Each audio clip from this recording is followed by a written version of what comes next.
It's a double. Training pigs to electric fence early. That's the key. Then we can...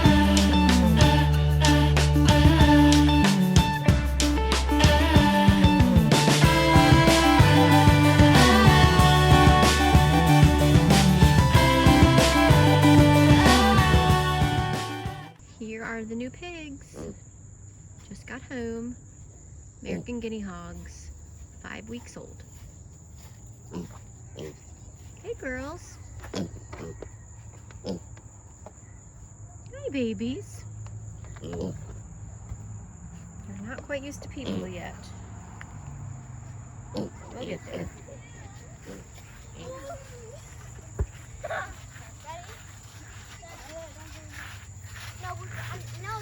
Yay! In the middle. And now, look down, Jacob! No. Yeah. This isn't funny.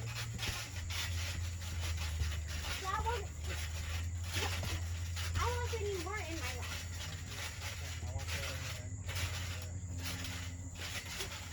Somebody tell me I'm good.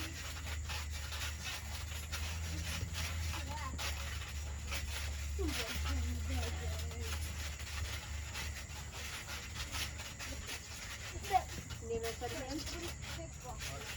Jake, you need the bed. What? Come here. Okay.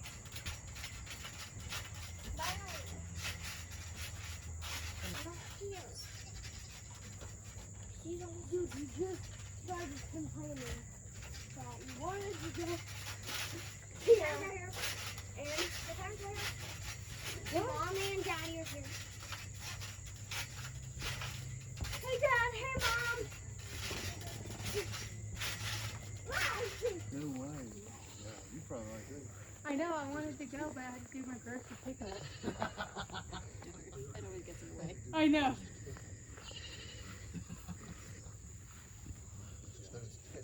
Grocery pickups. Damn that need for food.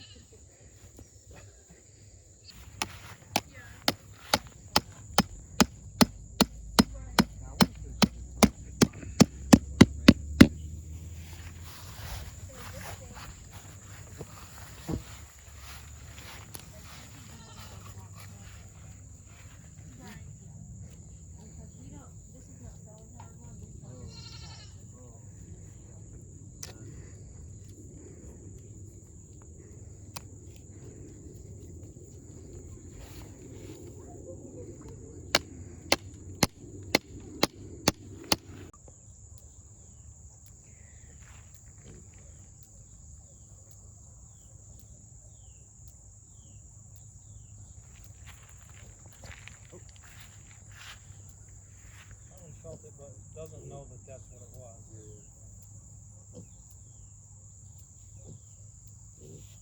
I think that'll. Here comes. Oh, yep.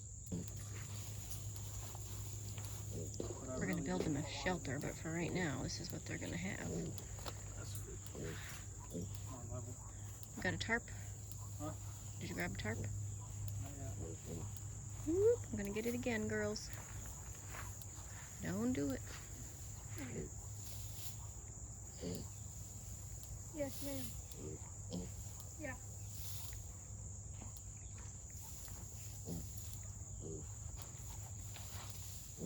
And then It's a double. Training pigs to electric fence early. That's the key. Because then we can put them down in the woods and it'll be a Now lot they know what cooler. it means. And they'll have more shelter, like even when it gets colder. Because it'll be, I said, even when they're down in the woods, it'll be even more shelter. Plus there's a lot of overgrowth down there that we need to get out of there. that's At the edges and- I'm doing like Mondays, Tuesdays, and every other Saturday. Okay. Been trying to be helpful. Okay.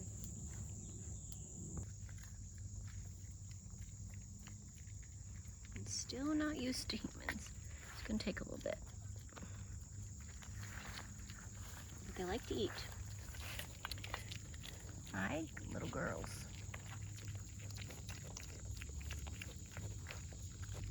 These are itty bitty teeny tiny cat bowls, if that gives you any idea of the size.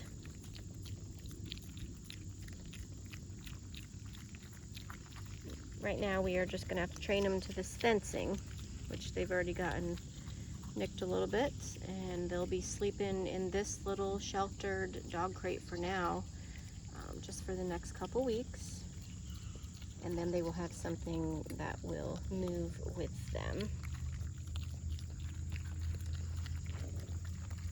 in a more shaded area. But before we can move them into the brush line, they have to be understanding of the strength of the fence so that they don't try to break through it. Because most likely than not, it'll be grounded out when it's in high grass.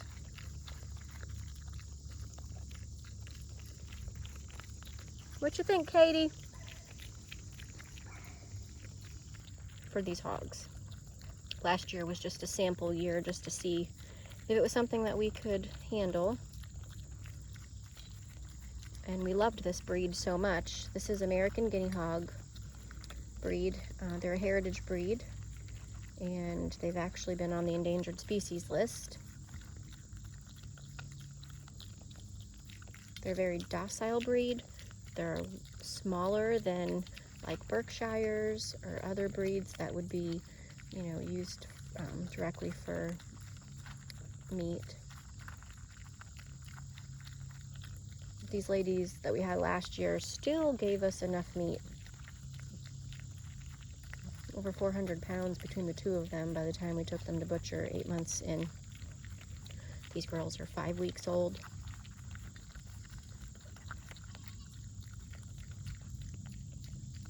They will be spring butcher. For now, our job is just to get them acclimated to people, love them and take care of them and make sure that they have the best home that they could have.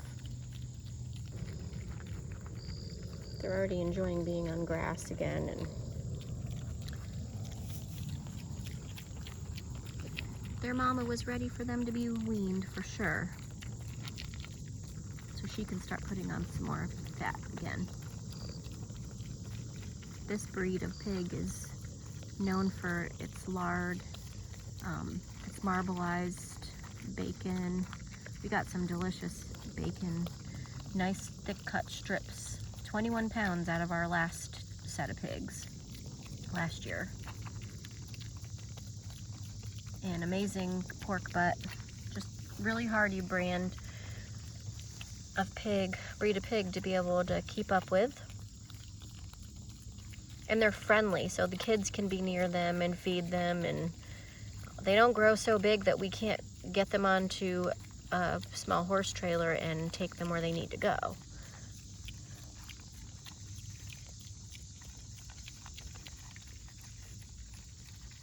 So as they get to know us a little bit more, and we feel like they will respect the boundaries of the fence, then they're going to be able to have spaces that they're going to probably enjoy more. But for now, they're going to enjoy this garden area. This is where the pigs were last year. This is where I just had my garden. And if you can see why we decided it was time for the garden to go, it was totally grown back in with grass. It went down into there. Chris came in and mowed it all down, and we're going to get ready to do a fall garden soon that will be focused more on things such as lettuces and greens that we can be eating inside. And we're going to try to use a little system to make I guess essentially a small greenhouse over top of some raised bed gardens. Planting in the ground was fun this year, but I just didn't have time to sit there and pull weeds constantly. And by the time I came back from summer camp, which was only a week long, it just had taken over, and it was more than I could handle. So for now, we're going to use this for the pigs. It's a good area. There's some vegetables that were still growing, like I can see where the tomatoes are that were here. Some of the dirt will be easy for their little noses to rut up, and this should get these little girls through several weeks before we need to move them again.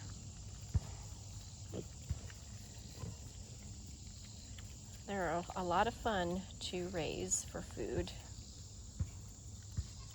And you know, it was a test last year to see if we would actually be able to do it, because, well, we don't name the pigs. We called them Pig and Pig last year.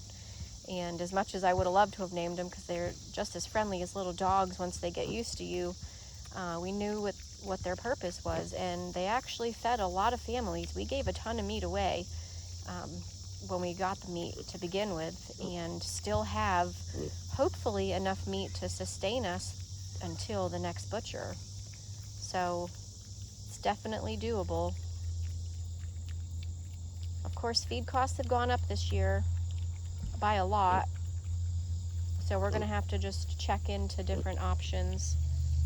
These pigs, of course, love slop, so they're not necessarily, if they get fresh grass, they don't necessarily have to have a ton of feed. I'm feeding them right now just because I want them to associate my hand with friendliness and food, because then they'll want to come to us. But they definitely are not used to humans right now. If I go close to them, they are definitely moving away from me no matter what. The fence is on, bud. Here, girl. And they've gotten used to eating in the bowl now. They don't like the sound that the bowl's making, but this is what I had to use for right now, so without going to go look for it. I could try and pet one. Come here.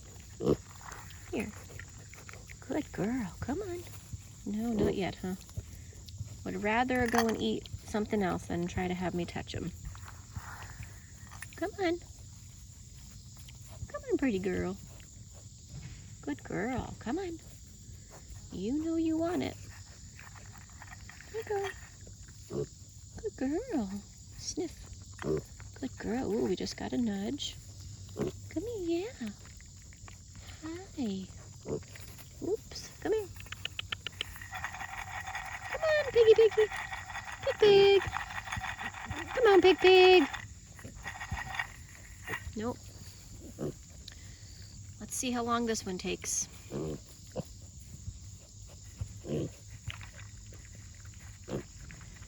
By the time they get used to us, they'll want their bellies rubbed, and they will just enjoy being around us. And they'll have a happy life, and only one bad day.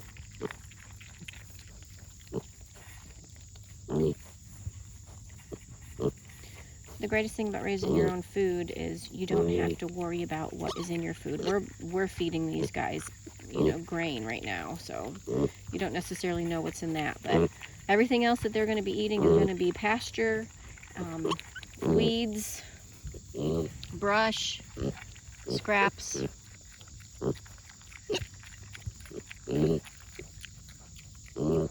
I need to get them over towards the water so that they can see that there's water in here, because I need to make sure that they've got that for tomorrow. But there you go. American guinea hogs, age 5 weeks. Come on, let me go show you the water. Go that way. Don't touch the fence. Don't touch the fence. There you go. You see those bowls? You remember what that is. Good girls. There you go, pig pig. Good girls. Look at the water. Also want to make sure that they can get out of that water. We tried to find something that wouldn't be so deep. Lester, come here.